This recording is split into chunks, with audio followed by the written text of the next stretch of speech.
Hello, everybody. This is Appy Hour number 3 now, 4, Appy Hour number 4. We have Jason Jones, who's going to tell us all about PollEverywhere and Microsoft OneNote. So with that, Jason, what do you got for us? Awesome. I'm so glad that you all are here. So these are programs that have really saved me. If you know me very well, I like to talk and I like to interact with people, but it's hard to do that over Zoom. And so I've been trying to figure out ways where we can still develop, keep these relationships going while also keeping organization of all of our files.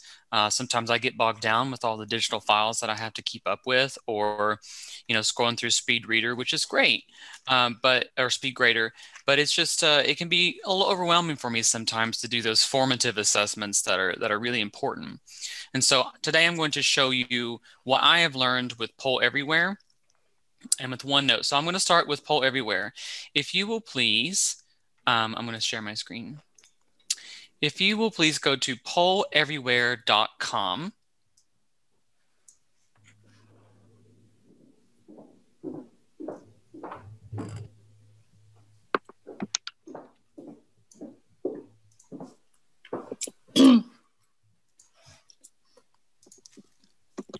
Tap to my screen. Oh. How do I minimize my screen? Start by hitting escape. That usually lets you see the rest of your screen. Oh, thank you. I forgot how to. When you're there, just give me a thumbs up on Zoom or something. That way I can see and we can continue. Jason, can I just use the app? Yes, you can use the app. Good. I'm going to show the. I want to experience it as a student. Cool. Yeah. So I have my students do it a couple ways. They can just log online if they're using their computers. Some of them don't have app capacity or capability. So they send text messages into. So once you're to the PollEverywhere, if you don't have an account yet, you'll have to sign up for one. And I'm going to recommend that you use a personal email address, and you'll see why once we get over to PowerPoint. So if you go ahead and sign up for one, I'm going to just log in. I mess things up with my app.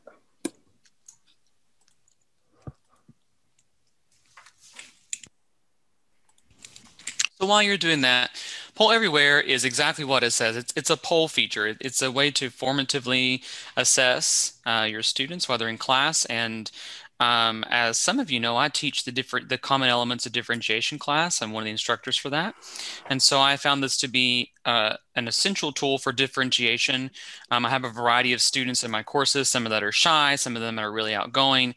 And so this gives a chance for even the shy students to feel like they're contributing to the class, and can allow me to document that they participated. But if they're on Zoom, it's difficult for multiple people to talk at one time, or it takes a lot of time for me to call on students, and the discussions are challenging. And so this allows me to the students to write in and show their work.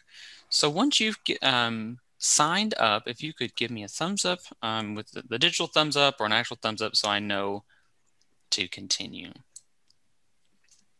And you'll use the higher education free trial. There is not a free trial, but there is a free program for higher ed.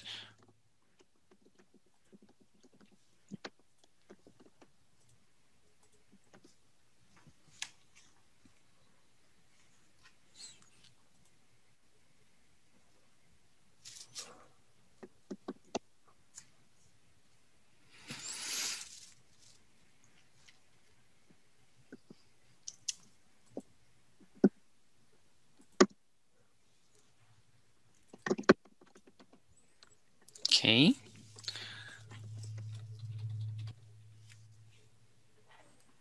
So I know Mason gave me a thumbs up. Irma's using the app, and she already has PollEverywhere. What about Dr. Tarrant? I'm just about in, I think. Awesome. And Tammy? already have an account, can't remember my login, so I'll just join your presentation. How about that? Is that an easier way for me to do it? That's awesome. You can do it however you like. All right. So once you get here, Poll Everywhere, you see this screen, this welcoming screen, and of course mine is filled with stuff already. So if this is your first time using it, you're going to simply go to Create, so we can look at the different types of options that we have. So with a higher ed free program, these are the ones that we have. So we have multiple choice.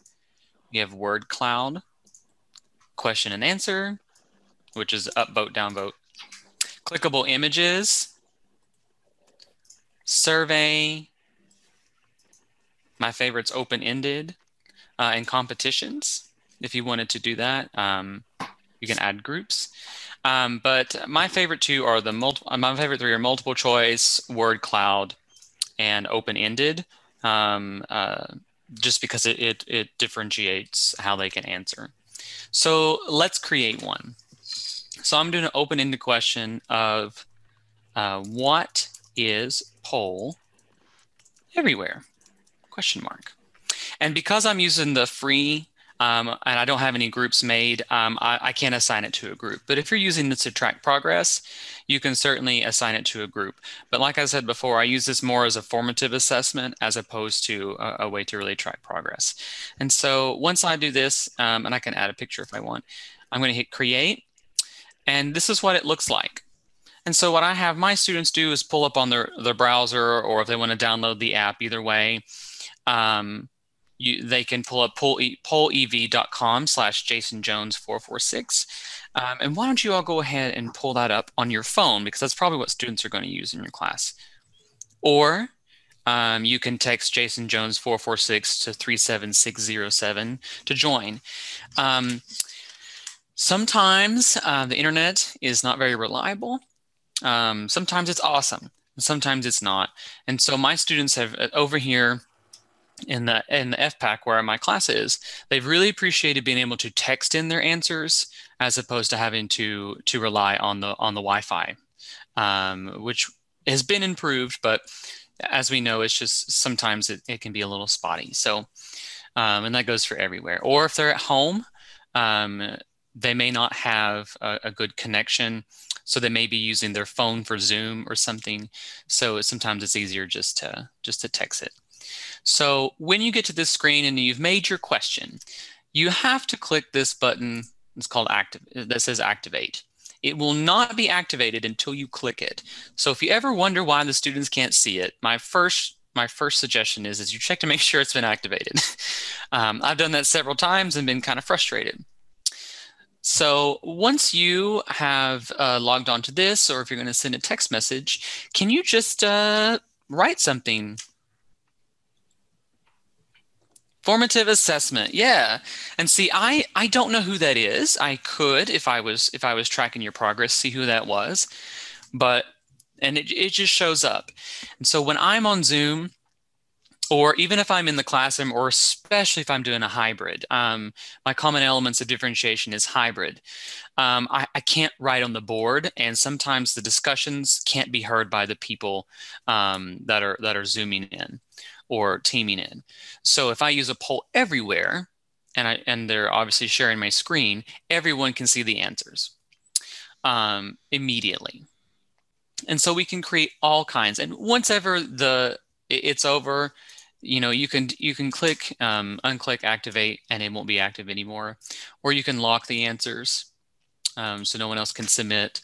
One thing that I'm going to show you on the PowerPoint is that you can save it as a picture.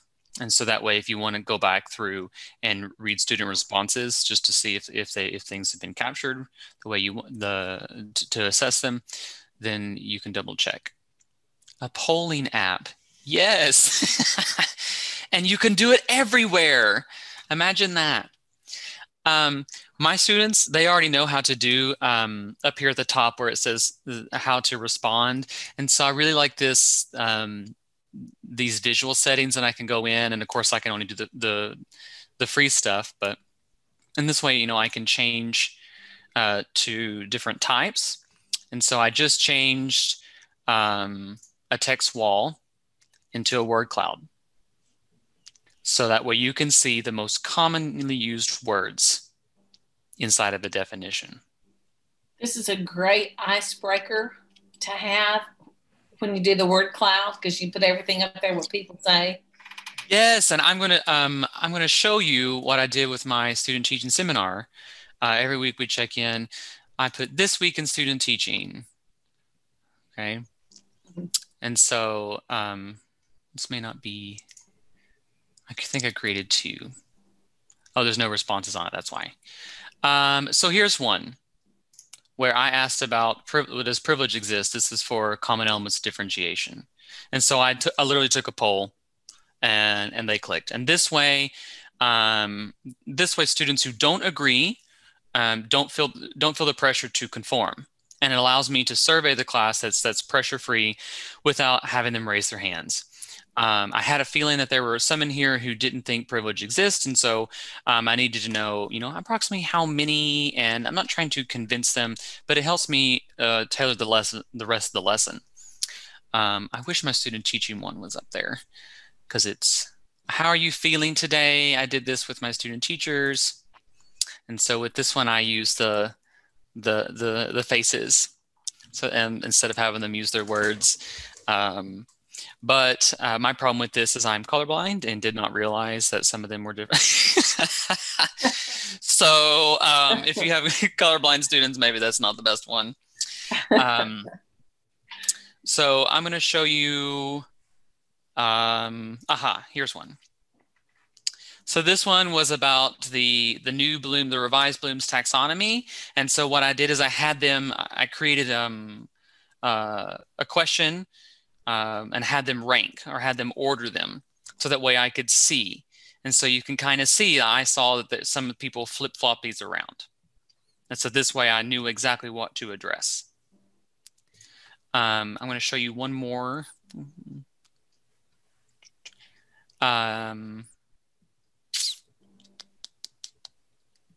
Words associated with applying. So this is a word text, or shoot, I forget what it's called now. Word cloud. Word cloud. Thank you, Tammy. And so I told them to only type one word, but as you can see, some of them type more than one, like using, doing. So with this one, you have to make sure that it's only that one word. When I switch it, it just comes up with the largest word. And there's all kinds of those that you can use. You can use it in the web browser. You can use it with the app. What I like to do, though, is I like to do it in my PowerPoints. And so this is why I had you do your personal email address, is because, and I've spoken with IT about this, and maybe Mason can speak more. So if you open up PowerPoint and you click Insert, if you go over to Get Add-ins, as long as you're logged in to Word with your personal email address, not your school one, because the school doesn't allow you to download this particular app. And so I'm using my personal Word, my personal Microsoft account to do this. If you go to Get Add-ins, and you type in PollEverywhere, or PollEv, it might come up. You can add PollEverywhere as an add-in to PowerPoint.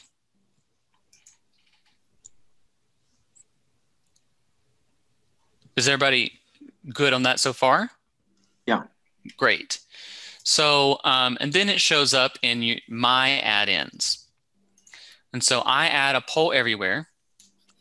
And here it pops up exactly what you saw in the browser. It pops up all these things. So if I wanted to make one, or I've already made one, maybe let's say I made one last semester or last year, I can pull it up here.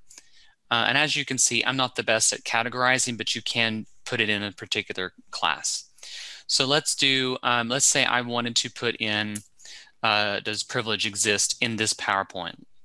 And so I can clear these responses. That way, because we already had some, clear them, And let's say this is the first time that they've done it. I'm going to want to put the voting instructions under the visual settings. And I'm even going to put the title back on here. I activate it in my PowerPoint. And this is what they see on the PowerPoint. So they would use the PollEv.com. By the way, those are my subtitles. PowerPoint does that now, if you're looking to differentiate your instruction again even further. And then they can answer these questions, and as it's in the PowerPoint, as opposed to switching between the web browser and the PowerPoint, see, you already did it.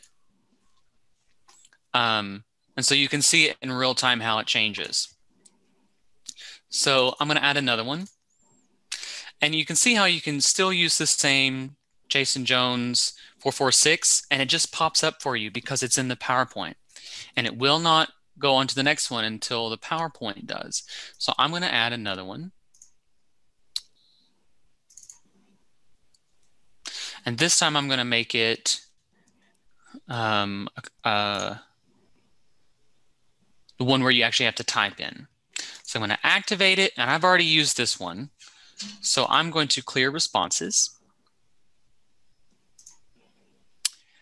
And I'm going to put the voting instructions back on there.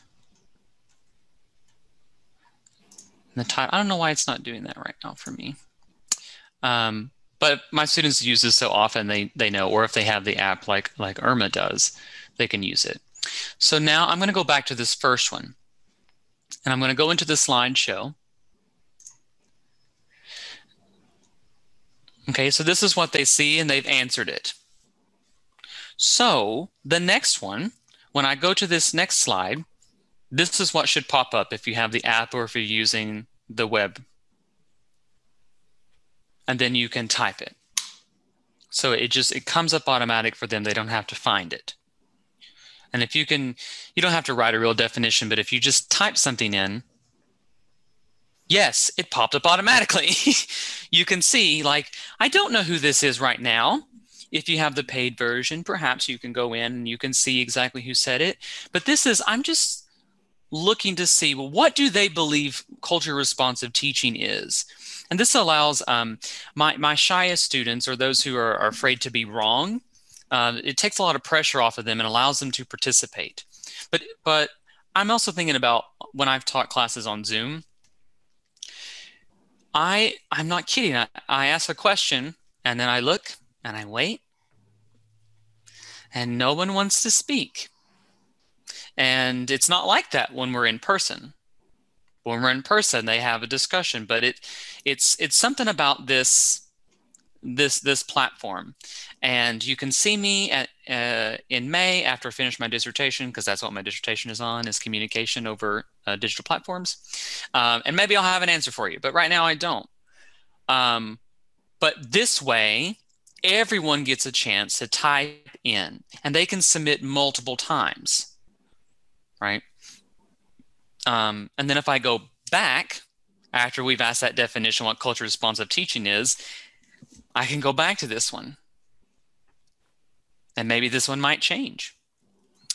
What I like about this also is I should be able to save this as a picture. Maybe I can without being on the upgraded one. So you can show participants. Aha! I'll show you that too while I'm thinking about it. So it's kind of small, but see, I see Fred T says this, and I see Tammy says this, and Mason says this.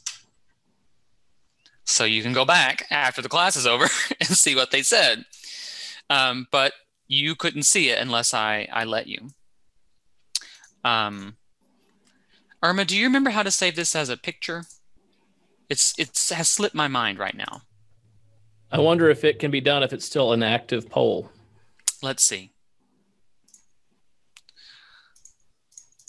I usually download it as a CSV file. Ah, I didn't think about that. Oh, I know how to do it right here. show as saved image. Yeah. And there it is. It should be a picture now. So that way you can save it for later. So if you want to save the PowerPoint, or you can just delete it. And so those are some of the ways that I have used PollEv in my classroom. And I'll tell you that after I started using it, I had a lot more participation, significant. I mean, I have 14 in the class, and some of you know that I have actually had COVID. So I was at home, I was quarantined. And so at this time I was still having classes, and they were really important conversations. They were about social emotional learning, and one of them was about culture responsive teaching. And these were things that I was hoping to have in that hybrid mode, so that way we could engage in discussions, because these are hard conversations. But I already knew my students wouldn't do that, because of interacting with them on the platforms previously. So when I did this, they got to say what they believed, and then they actually talked about it. And that hadn't happened before. It was so empty. My students like this so much that they've started using it in their organization meetings. So the CNAFME board has started using it in their meetings, so that way they can get feedback, or they can get information from their students. I've also used this as multiple choice. That way I can see what they've done. But I'm going to show you one other thing that I've used it for. I've used it. I like to do mid-semester course evaluation, so that way I know if I need to redirect my own instruction. And because we have been using it for several months, and they know that it's anonymous, because I asked them not to use their names, to put their real names whenever they use it for this class. I'll show you and pull this up. I get honest feedback. So this is how can I help you? And so this is the way that I lighten course load. Don't you love that one? But these are some things that I can do. And so instead of having to go back to the next one, if I'm using the web browser, I just hit next, and here it is. You have to make sure they're in order. That's why I like the PowerPoint better. And so this allowed them to be 100% free and open, as opposed to creating a Google survey. They got to see the responses in real time and see what other people thought. I mean, that does open a can of worms to an extent, but I actually welcome those can of worms, just because it helps me tailor my instruction in a true formative and true summative or formative assessment fashion. Irma and Tammy, do you have anything to add about PollEv that I have not talked about? I can say a couple things. When you do certain polls, you can actually send them to the students to do on their own time and leave it open for a certain amount of time. And so sometimes I poll students about progress in the course or things that I can do to change it. They can still respond to it anonymously if I set it up that way to be anonymous. So I've done that. I've even done that for quizzes before they come into class, that they have to respond and answer the quiz questions. And even just in an anonymous setting, or when it's not anonymous, I ask them to use their last name when they log in. So either way, they can do that. So then I can download the CSV file and see what the answers were. And I have the free account, so I'm not paying for a paid account for that.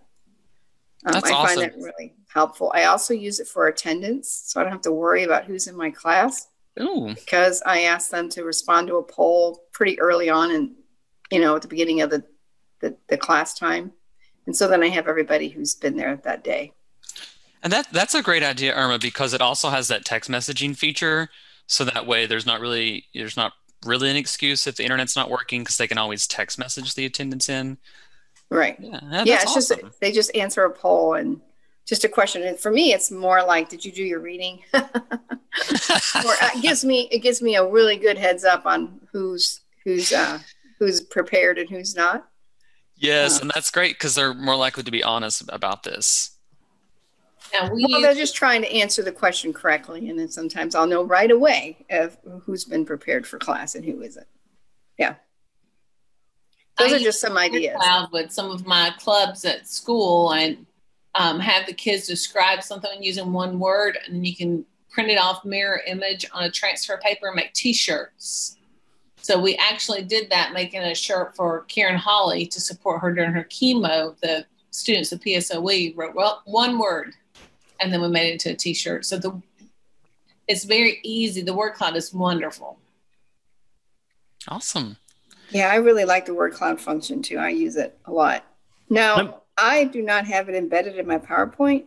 I realize you have to log into Microsoft with your personal account to do that. Yeah. Yes. Okay. And I wonder if we can get IT to fix that option so that we can install it. Have you opened a support ticket? I spoke with them directly. Okay, what'd they say? They kind of said it was out of their hands. So I didn't push it any further. I just, because I had been using the web app, and I knew about this already before I came here, because I when I do presentations at state conventions, I use PollEv in my PowerPoints.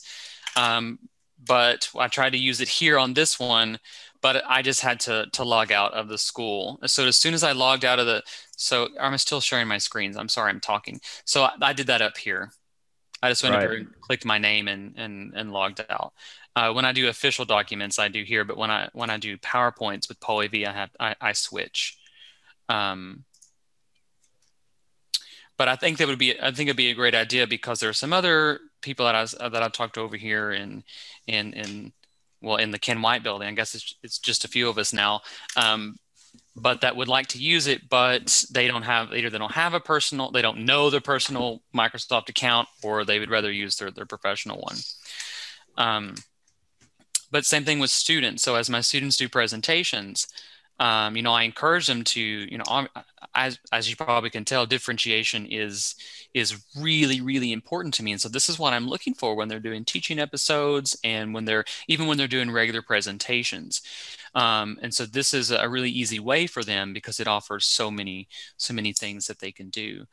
So I think it would be worth maybe, I don't know what else to do about getting it working, but you can't download any apps for your PowerPoint. Okay. I'll see if we can figure out a workaround. We used to be able to do it. I had an account. I had it embedded in my PowerPoint for a couple of years. I've been using this app probably for 4 or 5 years now.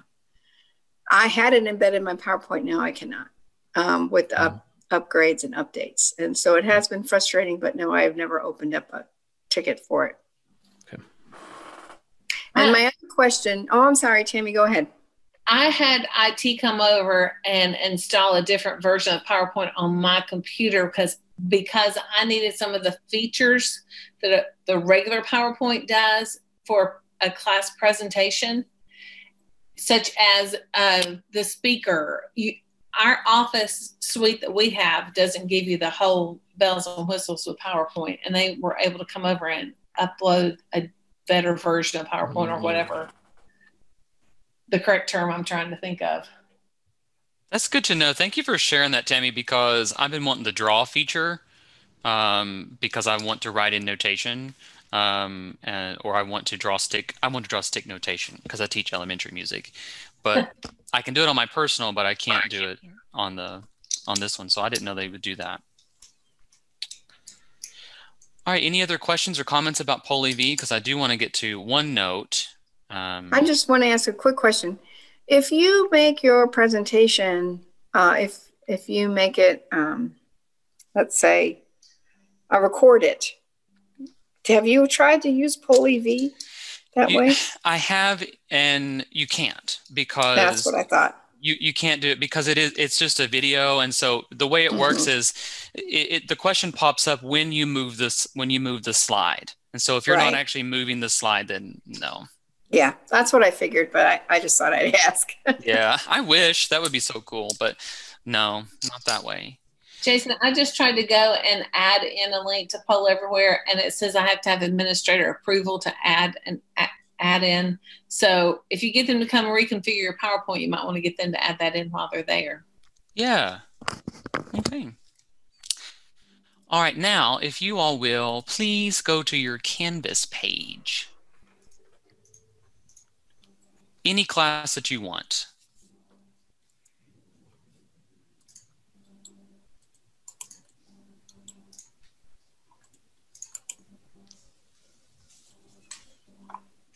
When you're there, just give me a digital thumbs up or something so I know. There. Awesome. So, like I said before, everything is digital, and I know that I am on the younger side, but I really do like paper thing. I really do like, reading essays on paper, but that's just not feasible right now. And then with SpeedGrader, it's so awesome.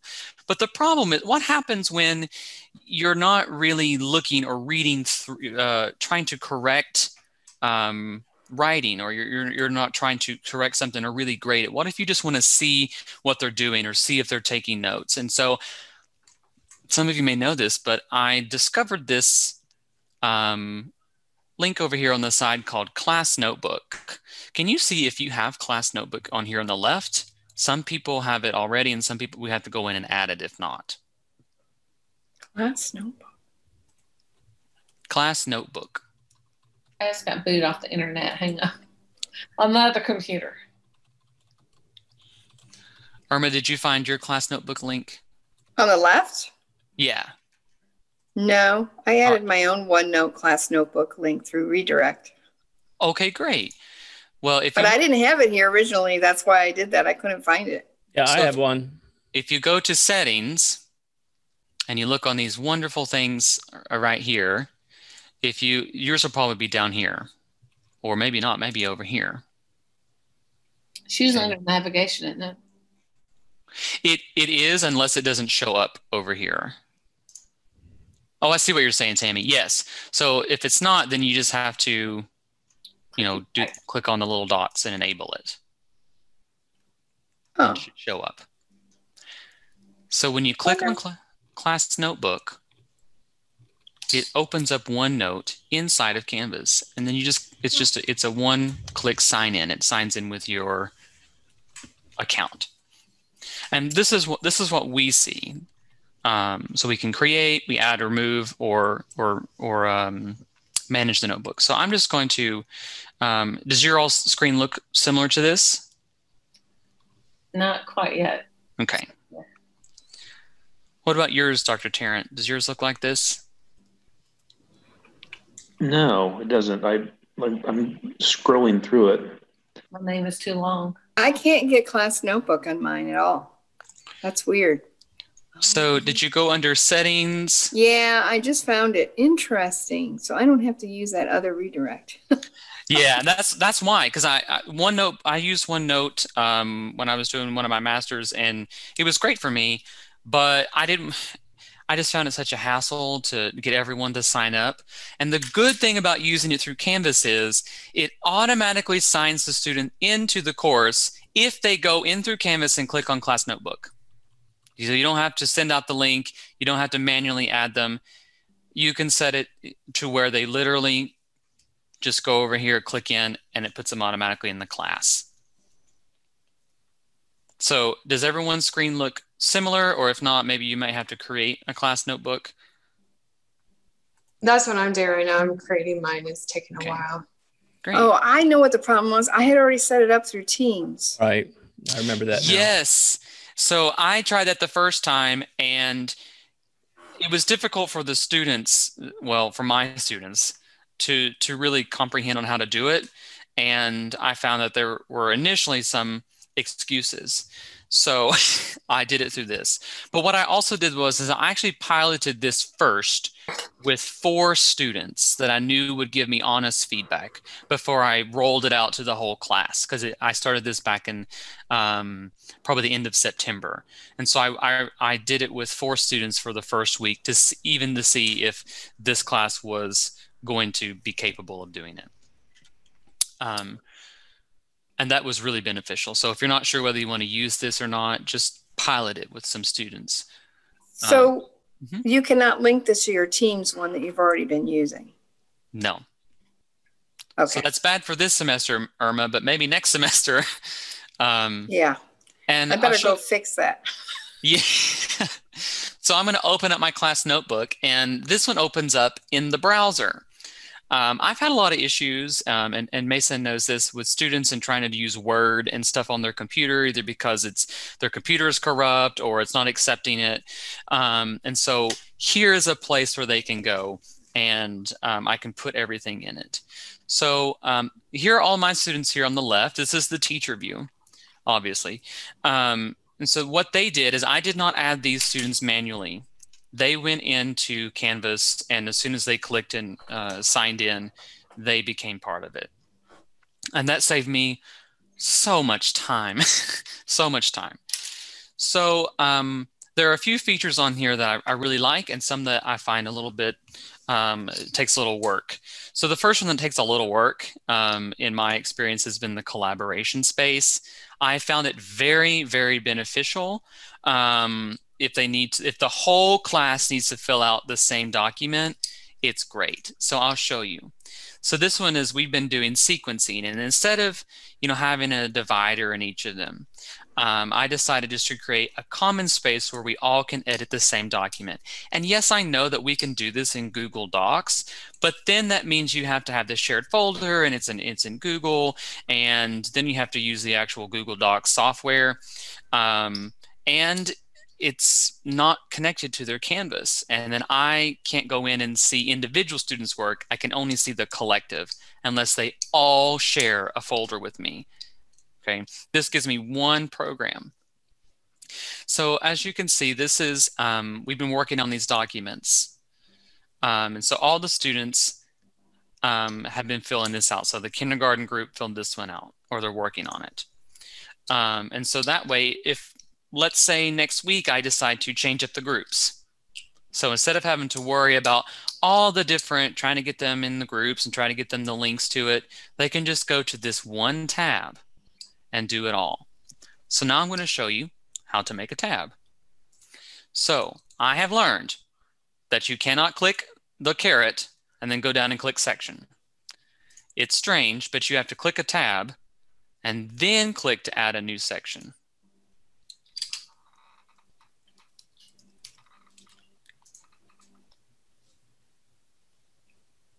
Okay.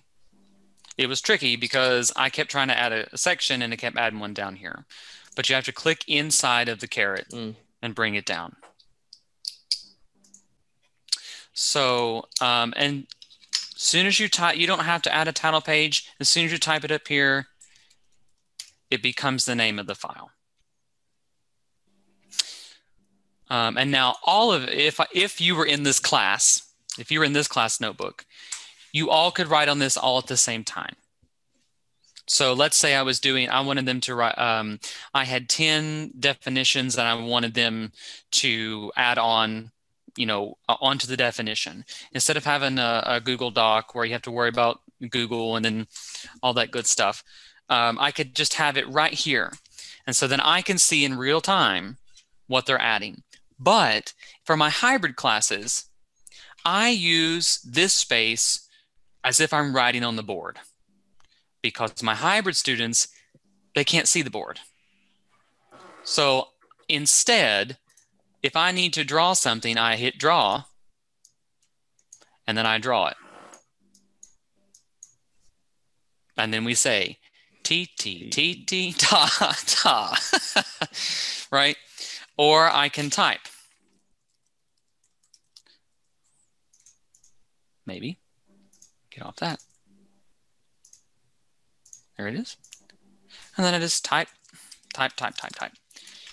And then I can say, if it's a Zoom class, I can say, oh, Tammy, can you type in the answer to number 3? All right, Irma, now you add on to Tammy's answer. And that way we're all collaborating. And this way, like I said, if we're looking for differentiation and interaction, this is much freer, and this is almost truly anonymous. It's, you can tell later on that that they've typed, but this way it gives them a chance again. So Jason, let me ask you this, or Mason, I don't know who will answer this, but you copy course to course from semester to semester, all your assignments. If I've set up this notebook, will it copy? I know that you can do it. I think you can do it. We are blessed to have OneNote on our computers. Correct. So we should be able to copy content library. Okay. So if you use the copy, if you move all this, and if you can right click, and you can, somewhere it is. You should be able to move copy. I see it. Yeah, you should be able to move to content library and then be able to copy it. Okay. But I also, I'm one of those people that I don't like them to access something until it's time. And Correct. So I've decided I'm just going to copy and paste because we have it on our computers, which is another plus for the students because this is usually part of their package that they can use it on their computer. And then it'll update later on if they don't have access to the internet at that point. Okay. I'm going to just, I'm going to copy and paste it because that's me, but you can certainly copy from the content. You probably could do it on here. Yeah, you can do it on here as well. So now I'm going to show you how to actually share pages with your students. So after all the students sign up, they all get their little folder over here. They cannot see each other's unless you create a group. And I haven't created any groups on here yet. Just because I haven't had the need for it, but there is a way, and it explains all that stuff.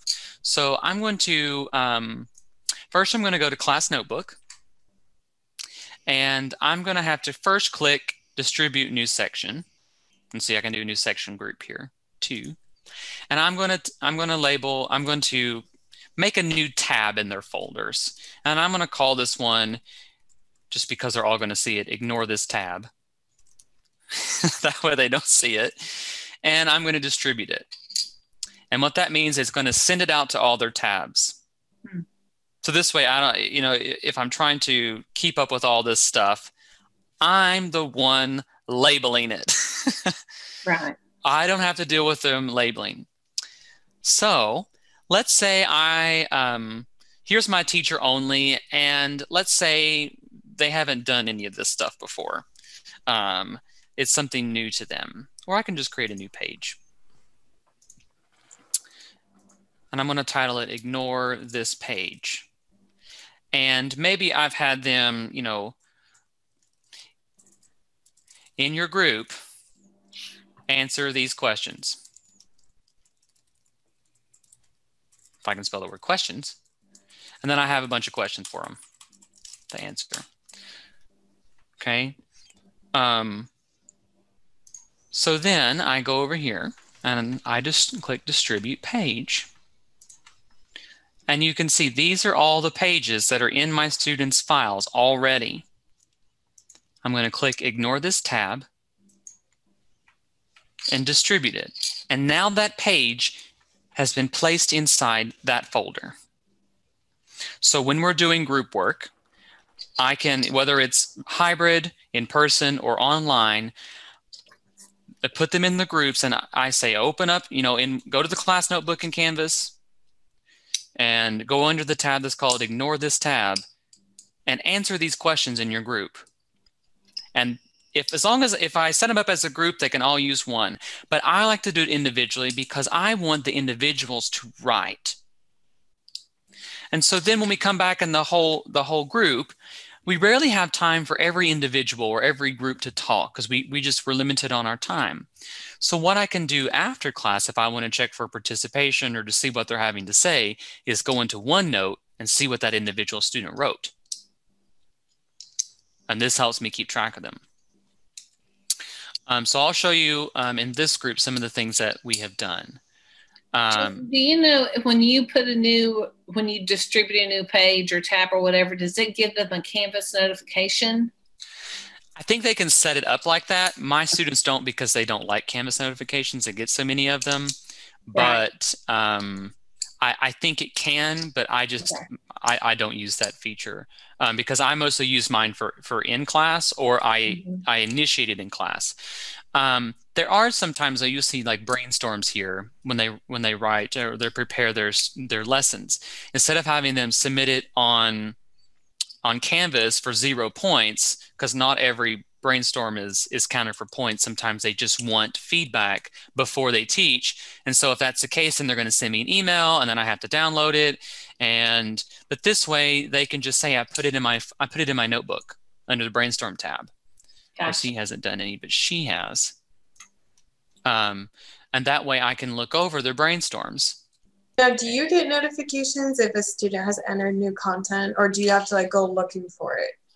You can set it up to where you can get notifications. I don't, because I use this with 2 classes. Mm-hmm. I'm just anti-notification. Sorry if that seems like that, but you can set it up that way. What I like about this is if the student for some reason doesn't use the Microsoft programs, and I have students with Macs that refuse to buy Microsoft, is that this way I don't have to worry about them submitting pages for my school laptop. I don't have to worry about them doing PDFs. They don't have to worry about that. Is that this is just easy for them to go into the class notebook. It opens up in the browser, and it makes it super easy for them. These students also, let me see, is this the class list of concepts for grade? Some of my students, they don't have Microsoft Word, and that's what I use because our school uses PCs. So what I do is I put the link, let me go to this one. I put the link inside of this notebook. So that way, I'm not sure where that one's at, but that way they have the link and they can just open it. By the way, here's an example of how I did this for groups. As I said, here are the frequently asked questions about English language learner. Go in and answer these questions in your groups, and they did, and then we went over them. I haven't done it this semester, but I'm going to initiate it next semester just because I didn't start with this at the very beginning. But they have learning theory projects coming up in EDU 230. And so I want them to, instead of having them do an exit ticket where I have to go back through and it's paper and I have to read it, or have them take their outlines and then I have to go back through and look through, there's 14 students and there's 14 outlines per student. I'm going to have to look through all those. What I have done is they're going to write their outlines or the classroom notes inside of this. So that way after class, I can just go through very quickly. I mean, you can see how quick this will go and just say, yes, they took notes or they didn't. And if they didn't take notes like I wanted them to, I can say over here on the side, make sure that you do blah, blah, blah, blah, blah. And on their end, it has a little J next to it. So they know that I wrote it. I better delete that. And like I said before, it also allows me to control the content, but it also allows them to add, if they want to add their own notes page or whatever they can, and I can still see it if they share, as long as they allow me to do it. Here's the one I was talking about. So they can click this link in OneNote, and it opens up Microsoft Word for them immediately in their browser, so they don't have to worry about having Word on their computer. And now they can edit the Word documents that I want them to inside of this Word. They can save it to their own OneDrive. And it creates 0 excuses for them to fill things out. I have found this very beneficial for me to keep track of all of their, the notes I need to keep up with their files, with links, because it's in one program and they all have access through Canvas. I don't have to worry about them downloading. I don't have to worry about adding them. It's all on Canvas. Some of the downsides to using this is if the Wi-Fi is not strong or if the Wi-Fi is not good, there are delays. OneNote makes up for that by saying there are some conflicts in this document. Please review them. And so that way it notifies me and I can go through and look at the history of the document if necessary. I've only had that a few times, but that's been very helpful. Another downside is if the internet isn't working and you want them to use OneNote in class so that you can see them, you can't. You have to wait until they connect to the internet. And like I said before, I like to use this as my whiteboard if I'm teaching a hybrid class. It also allows me to save whatever I write on the board, or whatever the notes I take for them, and allows them to go back and review. So that way they can concentrate on the lesson and make their own notes without having to worry about copying mine down. My Zoomers that zoom into my hybrid, when I started using this, their grades went way up because they were able to see the board. And then when I started using PollEv, their grades went way up because they could hear, they could read, technically. They had to worry about hearing what their classmates said. And so I know that this isn't all that can be done with this. Irma, if you have anything to add about OneNote, I would love to hear it. I use it a lot for collaboration group work. Start it in class and then they have to go and complete it on their own in groups. And so it gives me a good sense of who's working on what, because when they submit an answer to questions or problems, mine are mostly problems, genetics problems, I can see exactly who contributed what. And I love that option. And the time too. So I can find out exactly if someone's not contributing in their group or who is and who isn't. And immediately, you don't just send a quick email and say, did something happen? Were you not able to contribute to this? Or even put it right in the OneNote document itself. I use it a lot for that. I also use it as a digital lab notebook now. So students have to come in when they're in lab, and instead of, they used to have a paper lab notebook. I have several students that in quarantine, they couldn't come to lab, and then they couldn't really see what they were doing in their paper notebook. So now I can see that they're keeping notes in their laboratory notebook. Yes, and that's exactly what I'm going to use this for next semester in my readings, and when they have to write reflections. This way, it's all right there, and I can go in and see and make comments. And yes, I know we can do that in Canvas. SpeedGrader is awesome, but I've noticed even it's anecdotal, but I've noticed a mindset shift in that if it's on Canvas, it's all about the grade. But if it's in OneNote, it's all about the feedback, or it's more about the feedback and more about the learning is a little cliche, but it's more about having it in one place and less about am I submitting what the teacher wants versus something more authentic. And I think that's awesome. I think that's great. Yeah, it's like a journal in a way for the lab notebook. So in Canvas, it would be one by one by one, right? But here they're all together. And some labs feed into others, and you want it all together. So it works really well for that. I'm curious about the group page. You mentioned you can set up groups. I did set up groups within collaboration, but can you set it up within their own pages? Yes. If you distribute a new, well, that's not what I wanted. I don't know if I have mine set up that way. Let me go back to the one online. So create, add, or remove. I know how to do this, but I don't. Yeah, it's really hard. See, I can't do it through Canvas because mine is in Teams, so I have to go out. But you have to go online to do it, right? You have to add students to a group online. There is a way to do it on the Canvas one, but I'm not remembering how to do that right now. It's not easy, and like that one's not intuitive. The whole group thing. Yeah. Manage notebook. It might be manage classes. I think it's there. Oh, I missed it. I have to wait.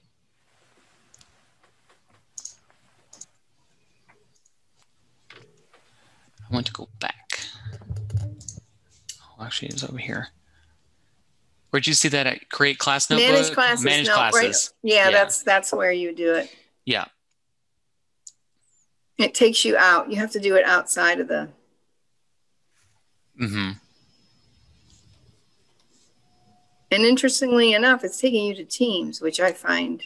It's because I linked my Teams to my OneNote and not my OneNote to my Teams. So instead of creating teams first and then doing the OneNote, sending the OneNote, that creates a separate one from what I've learned from my experience. So what I did though is I created my OneNote and linked it to my Canvas with my teams, and now That's what I needed to have done, and it was frustrating that I can't go back the other way. It's really annoying. Okay.